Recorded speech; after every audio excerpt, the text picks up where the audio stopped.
Perfecto, muchas gracias, Lore. Matías, ya que tú también iniciaste esto, ¿cómo están manejando ahí en Duke todo esto de los trasplantes? Porque sé que mucho al principio no sabíamos si se deberían hacer o no trasplantes, si el virus podría sobrevivir estando en las córneas o ahora que hacemos trasplantes parciales, o incluso si podría sobrevivir en el Optisol o en alguno de los otros medios. ¿Cómo lo están manejando en Duke, siendo uno de los centros más importantes y con un inmunólogo ocular como Víctor Pérez, ¿no? ¿Cuál es el criterio que están utilizando? Claro, la pregunta tiene dos partes en realidad, porque es la córnea y las vacunas y la posibilidad de COVID en quien la va a recibir, pero también la córnea del donante. Claro. Porque hemos visto que el COVID, en personas que han fallecido a raíz de COVID, esas córneas, no la mayoría, sino la minoría, pero en una minoría, esas córneas que generalmente se donaban pueden tener el virus ahí. Los números cambian un poco porque las series obviamente no son muy grandes, pero vamos a decir más o menos un tercio se los puede encontrar. Entonces, esas córneas tengo entendido que las están empezando a testear ahora a los pacientes que fallecen. En cambio, para cuando un paciente recibe un trasplante de córnea, han habido reportes de casos de pacientes que, por ejemplo, también son series cortas en realidad, esa es la lástima, que no tenemos tanta evidencia tan cierta, pero hay gente que han rechazado los trasplantes y para los inmunólogos e infectólogos, como decía el doctor Lansing, hoy en día hacemos trasplantes de córnea que son penetrantes completos, o sea, literalmente sacamos toda la córnea y ponemos una córnea nueva, o hay algunos que hacemos que son parciales y a veces trasplantamos capaz la parte de adelante como digamos, vamos a decir, los dos tercios anteriores, y eso es menos inmunogénico que pasar el tercio posterior, digamos, interno de la córnea, que es el endotelio, que es como lo más inmunogénico. Y han habido casos de rechazos de córneas a raíz de la vacuna, y han habido casos de rechazos de trasplantes de córnea a raíz del COVID.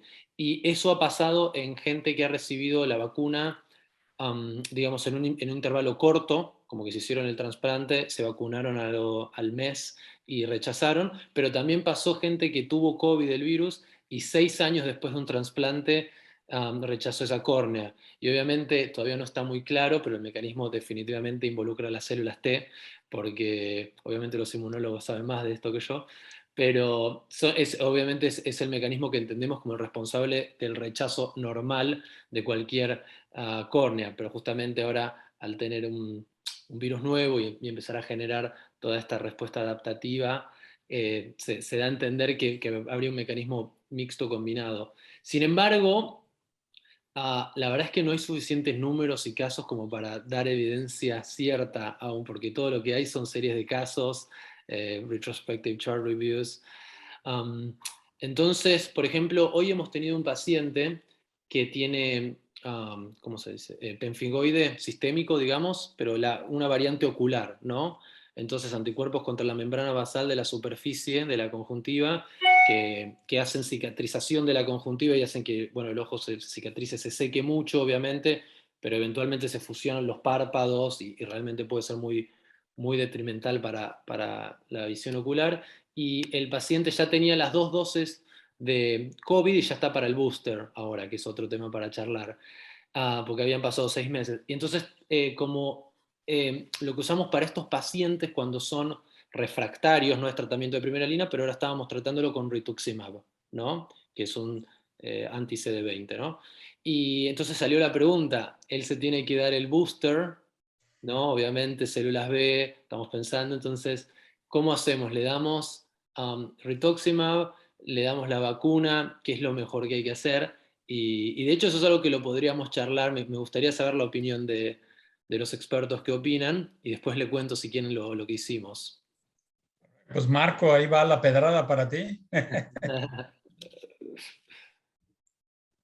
Sí, precisamente, bueno, lo que nos preocupa ahora no solamente de SARS-CoV-2, sino de estas variantes que mencionaba Cifrida y Gloria, es que particularmente estas variantes Delta en especial es casi el doble de contagiosa que las variantes anteriores. Y no solo eso, sino que en algunas revisiones se ha visto que puede causar enfermedad más grave. Sobre todo este riesgo está en personas no vacunadas o con alguna alteración de la la inmunidad. Y no solo eso, sino que incluso con las pocas opciones que hay de tratamientos ahora, empezaron a salir anticuerpos monoclonales, y esta variante en particular reduce la efectividad de algunos tratamientos, y bueno, no tiene tanto impacto en las vacunas como se pensó al principio. Sí reduce la eficacia de las vacunas, no a un grado alarmante, pero ya no están los 90% que veíamos al principio en población general, en las primeras variantes del virus, pero pues sí baja los 80% de eficacia en estos pacientes. Ahora, pues en estos pacientes que tienen alteraciones de la inmunidad, sí se ha recomendado que pueda haber una tercera dosis, o lo que se llama un booster de las vacunas. Esto no está muy claro si tiene que ver porque estas primeras dosis que se dieron, se está aprendiendo de las vacunas. Aquí la experta nos corregirá, pero se piensa que a lo mejor el intervalo inicial que se dio no fue lo suficientemente amplio para permitir que los anticuerpos se mantuvieran más tiempo elevados. Entonces es algo que también se está aprendiendo. No se sabe si es eso, y por eso el boost de la tercera dosis es el que mantiene puede ayudar a mantenerlo, ¿no? Se tomaron años para entender realmente cuánto se tenía que dejar de intervalo entre una vacuna y otra, y con esta se tuvo que trabajar sobre la marcha para definir que era una dosis y que 21 días después o 28 días después se tenía que dar una segunda dosis, ¿no? Incluso, ahora ya lo mencionaba Van al principio, con la vacuna de Johnson, se está redefiniendo que deben ser 2 dosis por lo menos para las personas que tienen alteraciones en la inmunidad. Esto de la tercera dosis, lo que se ha visto es que tiene que administrarse porque los anticuerpos empiezan a caer después de 6 meses de la segunda dosis. En los pacientes que tuvieron la infección y que tuvieron una dosis de vacuna, se ha visto que caen hasta 15 meses después. Entonces, este es el racional por el cual piensan que estos pacientes pueden beneficiarse en especial con una tercera dosis, y además el intervalo seguramente va a cambiar en las recomendaciones futuras para las dosis, ¿no? Es decir, probablemente no sea en el primer mes la aplicación de la segunda dosis, probablemente tome un poco más de tiempo, y esto pues con la idea de que mantenga más tiempo la inmunidad, y no tenga que estarse dando administraciones tan frecuentes al principio. Una pregunta relacionada con esto que decías, Marco, porque vamos, he oído y hemos leído todo el mundo de cuál es la mejor y cuál debe ser el refuerzo o el booster, etcétera.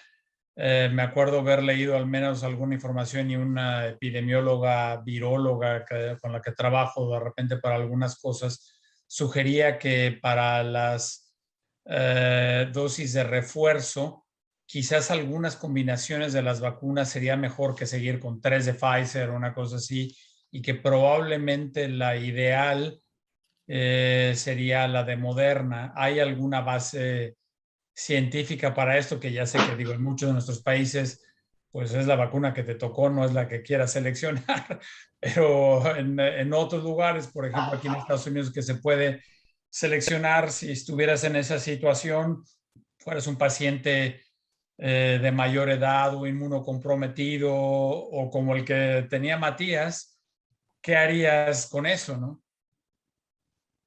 Bueno, aquí seguramente Gloria puede aportar un poco más, pero los estudios de mix and match de vacunas se tienen la evidencia con Astra primero, Pfizer después y viceversa. Es para lo que existe evidencia y es para lo que se puede hacer una recomendación de mezclar vacunas. Con esta evidencia, como saben, una de las vacunas es modo RNA y la otra tiene modo de adenovirus. Se ha visto que esa estrategia puede elevar más los anticuerpos.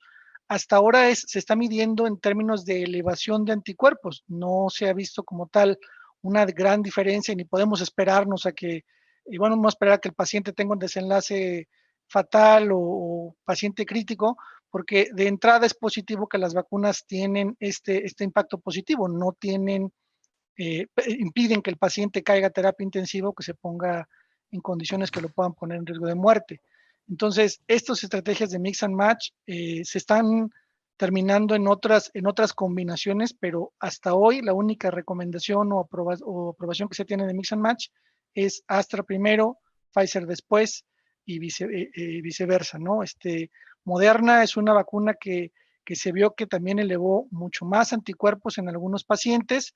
Sin embargo, recientemente en algunas poblaciones se ha visto que también tiene un poco más de eventos adversos. Entonces, estamos aprendiendo en vacunas, no es algo que esté escrito sobre piedra.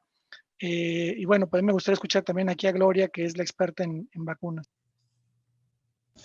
Gracias, Marco.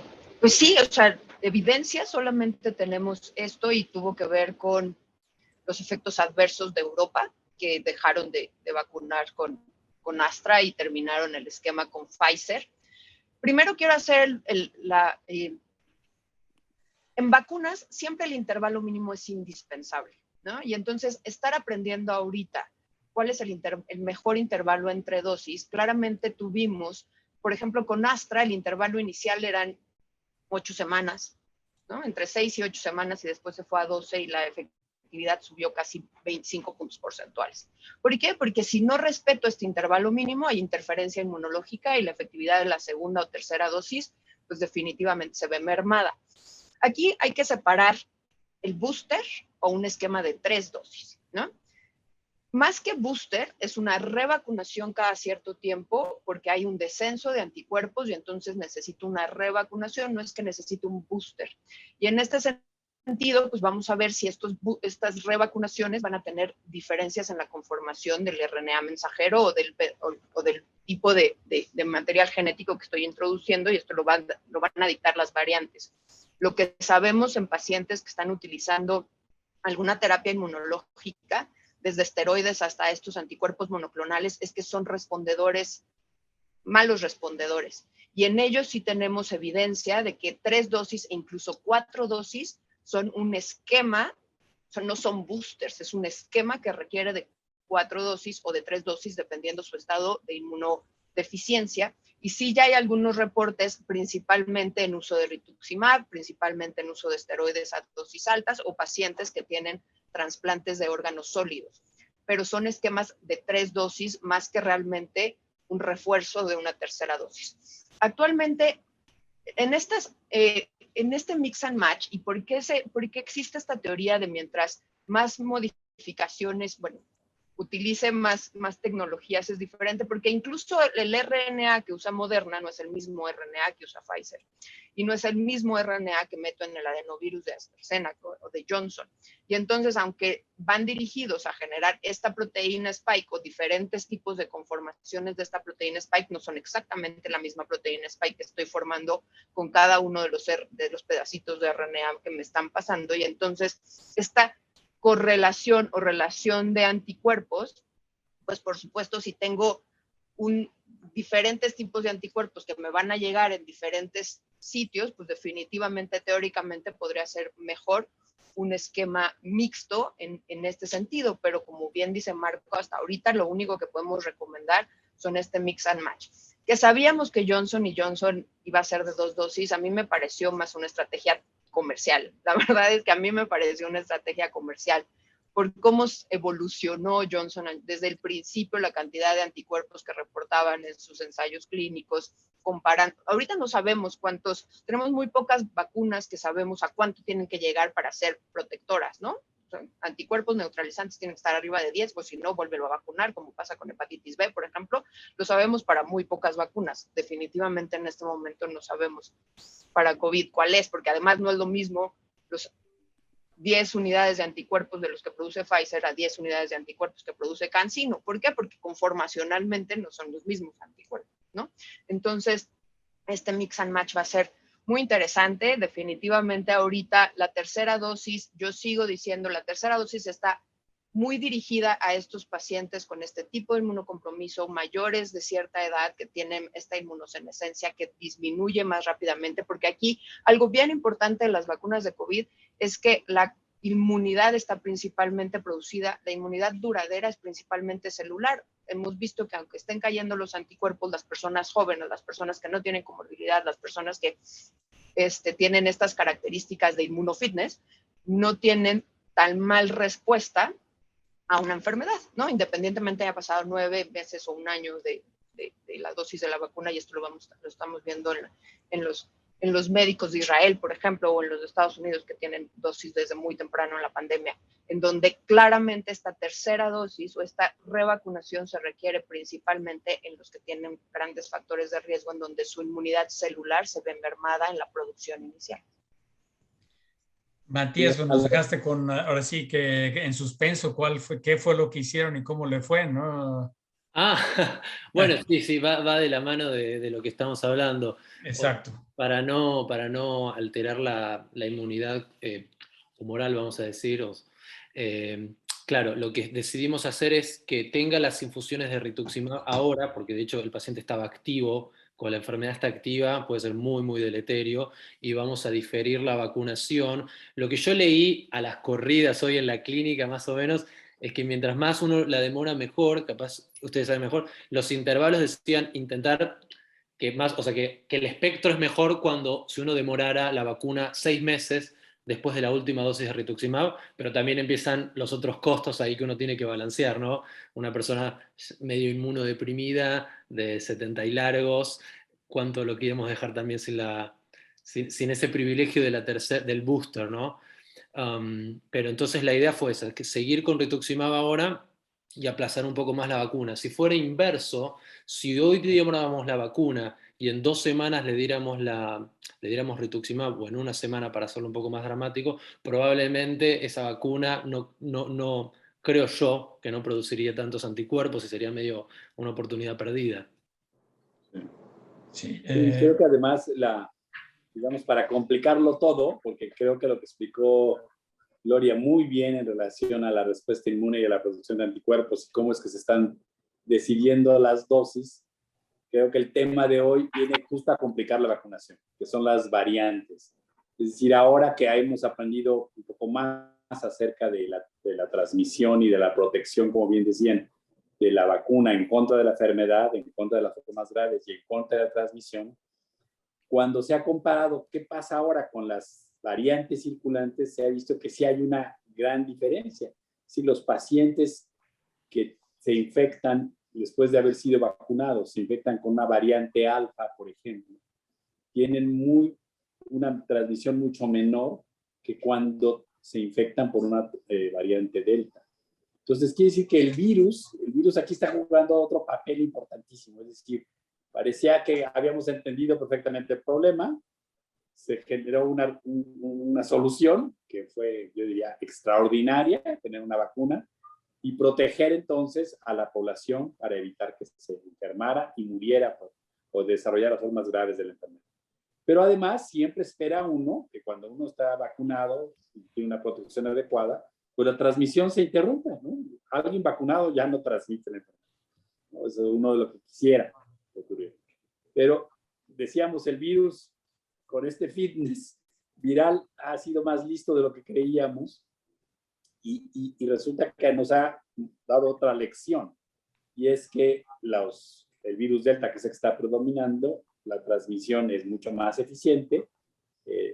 Decíamos, puede inclusive producir cuadros, puede ser más graves, pero además la vacuna en términos de protección disminuye, sigue siendo efectiva, pero la transmisión específicamente sí es mucho más eficiente que para otras variantes, aún vacunado, ¿no? Entonces esto pues pone un nuevo reto de qué es lo que debería de seguir, cómo podríamos proteger a la población a largo plazo, si tendría que ser buscando una nueva vacuna que tuviera una mayor efectividad, o dando estos refuerzos, o haciendo esquemas más largos, porque es claro que sí, los esquemas van prolongando la inmunidad. Un tercer esquema o una tercera dosis va a hacer que se prolongue la inmunidad, pero ¿hasta qué tanto? Es decir, ¿qué tanto bajará o qué tan rápido en presencia de una variante que es mucho más eficientemente transmitida? Entonces todavía hay preguntas interesantes en relación a lo que está ocurriendo con la epidemia, que dice que no todo está resuelto, seguimos aprendiendo. y que estas variantes pues también ofrecen nuevos retos desde el punto de vista de salud pública, de lo que pensábamos podría ser el control de la enfermedad muy rápidamente. No parece ser que va a ser tan fácil.